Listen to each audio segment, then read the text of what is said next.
ورجعنا لكم مرة تانية في أولى حلقات برنامجنا. أتمنى بس إنكم تكملوه للآخر. اتفاجئنا فجأة كده إن السيد كامل الوزير بيفتتح قطار للسكة الحديد، قطار كهربائي طبعا تكلفته 40 مليون جنيه، ما فاتش الدولة بأي حاجة. نلاقي أحمد موسى هوب راح طابب عليه وكأنه يعني بغير اتفاق مسبق بينهم. طبعا شفنا منشتات عن الدخول المفاجئ لأحمد موسى، وشفنا منشتات مكتوبة على قناة صدى البلد أو برنامج أحمد موسى على مسؤوليتي. طبعا أحمد موسى ملك المفاجآت، خلينا نقول دخل على كامل الوزير وقال له انت اتخضيت يا حاج كامل. بالظبط كده، اتخضيت يا حاج كامل. كان من حظهم ان تقريبا ما كانش في حد مرتبين معاهم، كان في شخص رزل جدا، وهو ده بقى موضوع حديثنا النهارده اللي هنتكلم عنه. مواطن وعنده فكره مشروع ونفسه يطرحها للسيد كامل الوزير، يسيبه كامل تعالى لي ماشي قول لي ايه اللي عندك. فالراجل اقترح عليه، طبعا دم شباب جديد وواخد الحماس وبتاع، فكل ما يقول حاجه زي ما هنشوف كده بالظبط يعني. انا واحد الشباب اصحاب انا واحد اللي بتقدمها بيها لمعاليك، انا واحد اكون داعم ليه مع الوزير، انا واحد اتنين بالنسبه اوكي ماشي طب صبرا جميلا بس يا عم وانت لسه هتهري؟ بطلوا هري بقى، بطلوا هري. بطلوا هري. كل اللي هتقوله عملناه. شوف لك حاجة تانية، اوامر زي السعودي اللي عمل من شوية ده مثلا، اقبل راسي. بس الحكاية شفت سهلة وبسيطة ازاي. اما انت هتجيلي بمشروع واقترح مشروع وطالب مني ان انا التسهيل على الله يا حبيبي. بقول لك ايه يا موسى، احنا مش متفقين على الكلام ده. هو الراجل ده جبته منين؟ طلع لي منين الاخ ده؟ الوزير انا اتمنى لحضرتك تساعدني. انا ناقص يا اخويا؟ هتعمل زي صاحبك السعودي، حب على الراس وتوكل على الله على طول. هتيجي لسه تقرفت المشاريع وحاجات؟ احنا فاضيين للكلام ده؟ انت لسه هتقعد تقول لي في مقترحات وفي حاجات؟ مشوا لي الواد ده من هنا، هيقعد يقول لي مصطلحات وحاجات انا مش فاهمها اساسا. وبعدين انت بتفكر في ايه؟ كل حاجة هتقولها يا شاب يا مصري لأنها لا يمكن تتعمل. اهو تحاولش تطلع لي كل شويه بحاجه وبتاع. احنا فكرنا في كل حاجه، مفيش حاجه ينفع تتعمل في البلد دي. امال انت وزير ايه يعني يا سيد كامل؟ لو هنتكلم شويه بجد، ما انت وزير ايه؟ شاب بفكر جديد بدم جديد، جايب مقترح لمشروع عايز يقدمه لحضرتك وحضرتك تدعمه وتساعده، وبعدين عمال تقفل عليه كل ما يقول لك حاجه تقول له قديمه قديمه قديمه. القديم بتاعك احنا ما شفناش منه اي حاجه، ايه الجديد؟ طب ما نسيب الناس تقول الجديد، وبعد كده انت يعني تسيب الدم الشباب ده يقول لنا مقترحات وحاجات، وبعدين انت احكم نجحت. طب انتوا مقترحاتكم ما نجحتش، عمال تقول لي قديمه قديمه. هو ده اللي هو انت شكل موضوع قديمه ده في حاجه مع انت ساكن في مصر القديمه ولا حاجه؟ بجد، لا بجد ساكن في مصر. خليت شوف الدهش على وش الراجل عامل ازاي. انت خليت الراجل اتصد مش عارف يتكلم ولا عارف ينطق. انت خليت الراجل مزبهل. بص الراجل عامل، الراجل مش عارف ينطق، يعني كل ما يقول حاجه تقول له ادي. احمد موسى نفسه مش قادر يمسك نفسه من الضحك. احمد موسى اللي عمرنا ما بنشوفه بيضحك مش قادر يمسك نفسه من الضحك. ايه ده يا ابو حميد كده؟ مش كده، انشف شويه. أنا اتنين قديمة دلوقتي، ثلاثة والرابعه جايه ان شاء الله. وجرأيه يا معالي الوزير، واحنا بنلعب في ماتش 3-0 وهنلعب الفاينل ونتقابل في النهائي ان شاء الله. انت خليت الراجل متوتر وتخبل، وخلى احمد اعتمد الدكتوراه لاحمد موسى. يعني خلاص يا جماعه، احمد موسى دلوقتي دكتور رسمي. انا من خلال منبر الدكتور احمد موسى احب اشكر الدكتور. وبقى عنده منبر كمان.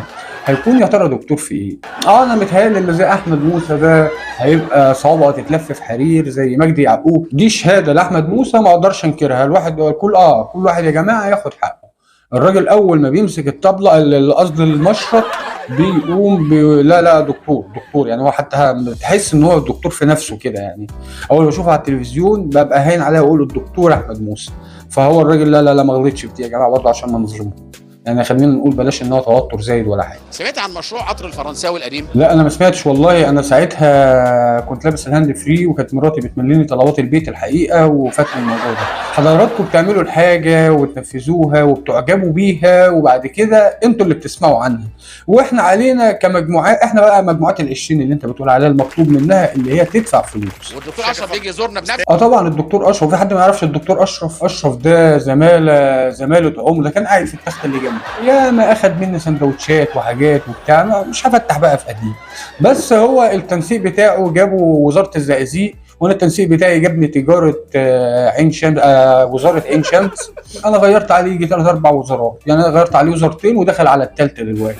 انا اصلا كامل الوزير، يعني هم كل ما بيحتاجوا وزير انا اقول لك القصه.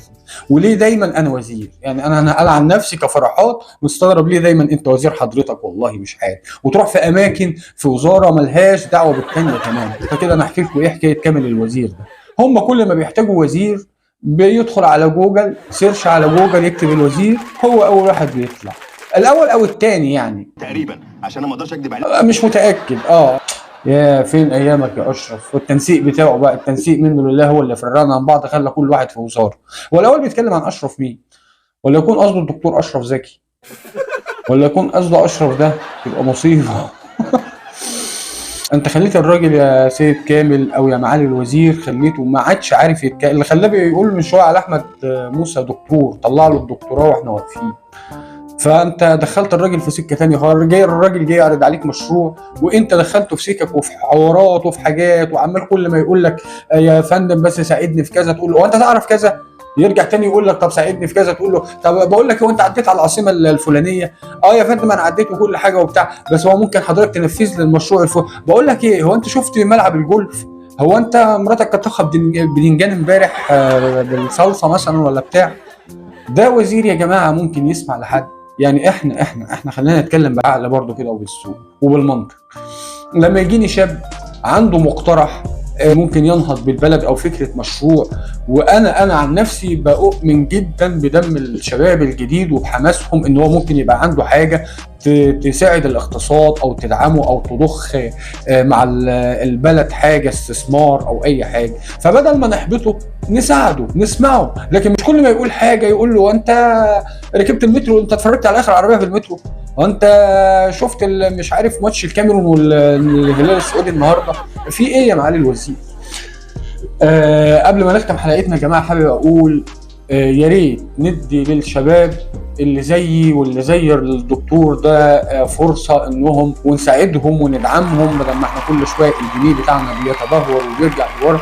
وفي نهايه الحلقه حابب اقول ان دي الحلقه الاولى من برنامج كومنتات فرحات. اتمنى ان الحلقه تعجبكم عشان اول حلقه طلعت بالشكل ده. اتمنى ان هي تعجبكم. يا ريت اللي مش مشترك في القناه يشترك فيها ويفعل جرس الاشعارات ويعمل شير للحلقه على الفيسبوك وعلى مواقع التواصل الاجتماعي. اشوفكم على خير وسنه سعيده عليكم، كل سنه وانتم طيبين، تصبحوا على خير.